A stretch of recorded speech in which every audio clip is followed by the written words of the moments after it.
करते हैं और हम समझना शुरू करते हैं संविधान के महत्वपूर्ण अनुच्छेद के बारे में। अक्सर हम क्या गलती करते हैं कि जितने भी अनुच्छेद हैं इन्हें बीच बीच में से पढ़ना शुरू कर देते हैं, जिस करके ये हमें याद नहीं रहते। पर इस वीडियो में मैं आपको पूरा सिस्टमैटिक वे से इसे पढ़ाऊंगा और जो भी है सबको मैं जहाँ पर जरूरत पड़ेगी ट्रिक से बताऊंगा। तो ये वीडियो काफ़ी इंपॉर्टेंट होने वाली है आपके लिए। तो चलिए इसको शुरू करते हैं। तो सबसे पहले हम जानते हैं कि संविधान में 22 भाग 395 अनुच्छेद और 12 अनुसूचियां हैं। ये पहले मैंने आपको बता दिया। इससे पहले मैंने इसकी 2 वीडियो अपलोड कर दी हैं पॉलिटी की, अगर आपने नहीं देखी तो उस वीडियो को भी जरूर देख लेना। तो इसमें कितने भाग हैं? 22 भाग 395 अनुच्छेद और 12 अनुसूचियां। हालांकि अब इसके अनुच्छेद बढ़कर 470 हो गए हैं, पर मूल रूप से ये 395 अनुच्छेद ही हैं। कैसे? क्योंकि 395A, 395B, 395C ऐसे करके ये जोड़कर लगभग 470 हो चुके हैं। पर हमें याद रखना है कि ये 22 भाग 395 अनुच्छेद और 12 अनुसूचियां ही हैं। अब हम इसकी शुरुआत करते हैं। तो इसके पहले हम देखते हैं कि 22 भाग हैं। तो पहले भाग में 1 से लेकर 4 अनुच्छेद हैं और इसमें क्या है? तो संघ एवं उसके राज्य क्षेत्र का वर्णन है। तो जैसे आप कोई भी किताब पढ़ते हैं तो सबसे पहले उसमें क्या होता है? उसकी इंट्रोडक्शन होती है। इसी प्रकार जो भारत का संविधान है, ये भारत किसी भी गणतंत्र देश के लिए, लोकतंत्र देश के लिए उसका जो संविधान है सबसे पवित्र पुस्तक होती है उसकी। तो जो भारत का संविधान है इसमें भी पहले इंट्रोडक्शन ही होगी भारत की। तो पहले अनुच्छेद में क्या है? तो पहले अनुच्छेद में बताया है कि भारत राज्यों का संघ है, इंट्रोडक्शन है।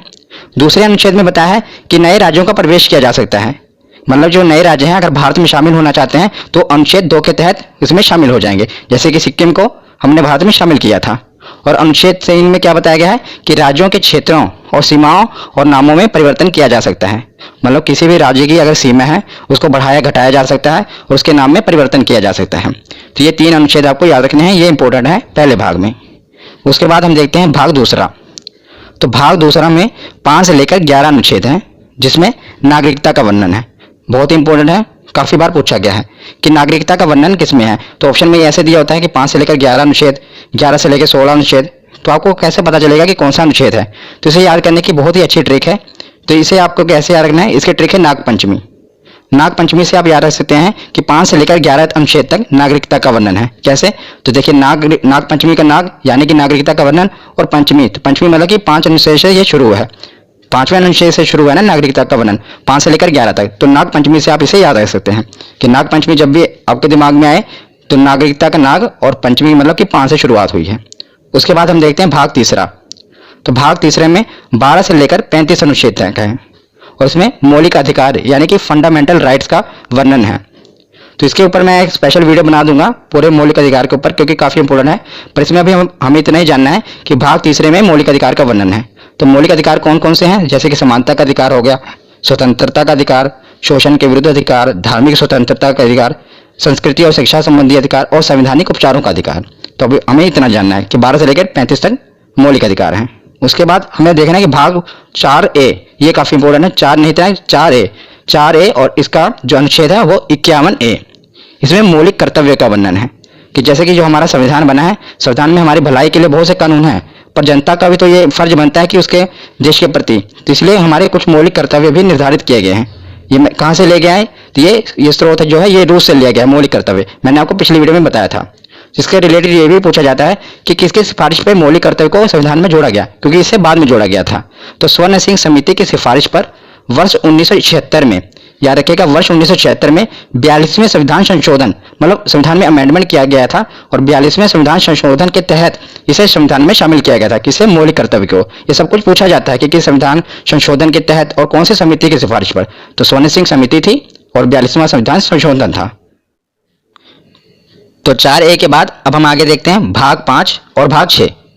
इसको साथ ही साथ याद करेंगे, क्योंकि साथ ही साथ इसको आप याद करोगे तो बहुत आसानी से याद हो जाएगा। मैं ट्रिक से आपको बताऊंगा। तो भाग 5 में है 52 से लेकर 151 अनुच्छेद और भाग 6 में है 152 से लेकर 237 अनुच्छेद। ये आपको नहीं भी पता होगा तो काम चल जाएगा, क्योंकि मेन क्या पूछा जाता है मैं आगे आपको बताता हूँ। तो भाग 5 में मेन नहीं है, राष्ट्रपति के बारे में बताया गया है, और भाग 6 में राज्यपाल, क्योंकि दोनों एक ही जैसे हैं। केंद्र में जो भूमिका राष्ट्रपति की होती है वही किसी भी राज्य में भूमिका राज्यपाल की होती है। इसलिए मैं इसको साथ साथ कवर कर रहा हूँ, क्योंकि इस तरह आप पढ़ेंगे तो आपको ज्यादा देर तक याद रहेगा। तो राष्ट्रपति का सबसे ज्यादा इंपॉर्टेंट अनुच्छेद 52, इतनी बार एग्जाम में पूछा गया, हर बार शिफ्ट में पूछा जाता है कि राष्ट्रपति का पद किस अनुच्छेद में वर्णन है।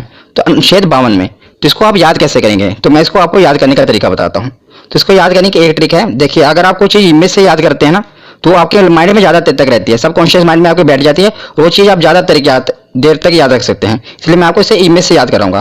तो आप देख रहे हैं ना, अनुच्छेद 52 है, इसी डिजिट से हमें याद होगा राष्ट्रपति पद के बारे में। देखिए जो ये दो देख रहे हैं ना, ये अब दो ऐसा लग रहा है जैसे किसी के आगे झुका हुआ है, गिड़गिड़ा रहा है। आगे आप देख रहे हैं ये 5 मतलब राष्ट्रपति। जब भी आपके दिमाग, क्योंकि जब भी आपको ये आएगा ना तो ऑप्शन ऐसे आएगा 52, ऑप्शन 53, 54, मतलब 7 वाले आएंगे और आपसे पूछा जाएगा कि राष्ट्रपति पद का वर्णन किसमें है। तो आपको देखते ही पता लगना जाना चाहिए कि जो इसके आगे जो 2 है वो आपको ऐसा लग रहा है ना कि झुका हुआ है। और आपको पता है राष्ट्रपति के हाथ में बहुत पावर होती है, वो चाहे तो किसी की फांसी की सजा भी माफ कर सकते हैं। तो जो 2 है वो लग रहा है कि आगे उसके गिड़गिड़ा रहा है और माफी मांग रहा है, और जो 5 है आपको देख रहे हैं ना बैठा हुआ है। तो इससे यह पता लगता है कि जो राष्ट्रपति का पद है अनुच्छेद 52 में, ये एक ट्रिक है जिससे आप इसको याद रख सकते हैं। उसके बाद देखते हैं अनुच्छेद 53। अनुच्छेद 53 में क्या है, राष्ट्रपति का पद है तो उसके पास शक्तियां भी होंगी और कार्य भी होंगे। तो अनुच्छेद 53 में शक्ति और कार्य का वर्णन है।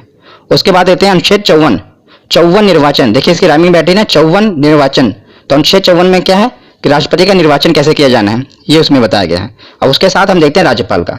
तो राज्यपाल का भी आप साथ ही में याद करेगा, बस इसमें क्या करना है, +1 जोड़ना है। तो जैसे 52 है, 52 में क्या हुआ 53, जो आपने 1 जोड़ा वो उसके आगे लगा देना है, क्योंकि राष्ट्रपति और राज्यपाल साथ ही साथ चलते हैं। इसीलिए 52 है, 52 में 1 जोड़ देना, 53 के आगे आप 1 लगा देंगे, तो ये राज्यपाल का पद हो गया। और अनुच्छेद 53 में क्या था, शक्ति कार्य, तो इसके अनुच्छेद 154 में शक्ति कार्य, इसमें भी क्या करना है, 53 में आपको जोड़ना है 1, 54 हो गया और वही 1 उसके आगे लगा देना है। उसके बाद इसमें 54 में निर्वाचन था, इसमें 55 में निर्वाचन है, 54 में आपको 1 जोड़ना है और वही 1 इसके आगे लगा देना है। तो इन तीनों से आप ये तीनों साथ साथ याद कर रहे हैं, देखा कितनी आसानी तरीके से। और ये सभी 6 के 6 पूछे जाते हैं, आप एक ट्रिक से सबको याद कर सकते हैं। बस आपको क्या करना है, जैसे आपको ये इमेज से याद रहेगा ना राष्ट्रपति पद के बारे में, तो आपको पता होगा राष्ट्रपति का पद है 52 पे, तो आगे उसकी शक्ति है, उसके बाद निर्वाचन है। तो 52 में आपने 1 जोड़ा, कितना हुआ 53, जो आपने 1 जोड़ा वो उसके आगे लगा देना 153, तो उसमें राज्यपाल का पद है, उसके आगे उसके शक्ति कार्य है, उसका निर्वाचन है। इससे आप दोनों याद रख सकते हैं। उसके बाद हम राष्ट्रपति के आगे देखते हैं कि निर्वाचन तो हो गया, और राष्ट्रपति को हटाया कैसे जाएगा, क्योंकि यह तो लोकतंत्र है, मतलब यहाँ पर कोई भी सिक्योर नहीं है, हर आदमी के पीछे कोई ना कोई बैठा है उसको हटाने के लिए। तो अब इसमें देखते हैं अनुच्छेद 61, ये भी काफी बार पूछा गया है, महाभियोग। तो महाभियोग, इसके द्वारा राष्ट्रपति को उसके पद से हटाया जा सकता है, महाभियोग के द्वारा।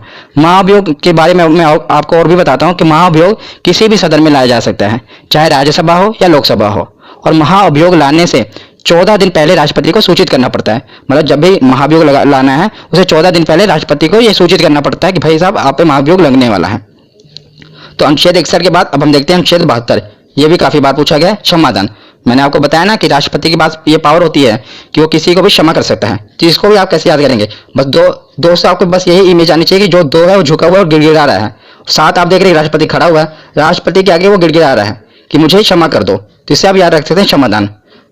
52 कैसे पता लगता है कि 2, तो आपको पता है कि 2 है आगे, तो मतलब राष्ट्रपति से रिलेटेड है, और उसमें 5 बैठा हुआ है, तो ये राष्ट्रपति का पद है, राष्ट्रपति को बैठाया गया है।